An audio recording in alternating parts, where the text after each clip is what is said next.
Syudaralun, Pantai Riting Lok Nga menjadi salah satu lokasi wisata pilihan sebagian warga karena lokasi mudah diakses dan tidak butuh mengeluarkan banyak biaya. Pada Minggu 27 Maret 2022 atau hari Minggu penghabisan sebelum memasuki bulan Ramadan 1443 Hijriah, sebagian besar lokasi wisata di Aceh Besar, khususnya di Lok Nga, dipadati pengunjung.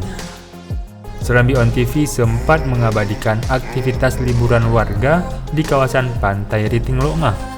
Sebagian pengunjung mandi laut, sebagian duduk bersantai, dan sebagian melakukan masak-masak besar. Ketika kami ke Pantai Riting, tidak dipungut biaya, bahkan tidak ada penjaga yang meminta uang parkir. Di lokasi wisata Aceh Besar ini juga banyak anak-anak mandi, karena ombaknya tergolong kecil dan tidak membahayakan. Namun, tetap perlu berhati-hati dan tidak luput dari pengawasan.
Dari Aceh Besar, Syamsul Azman, Serambi On TV.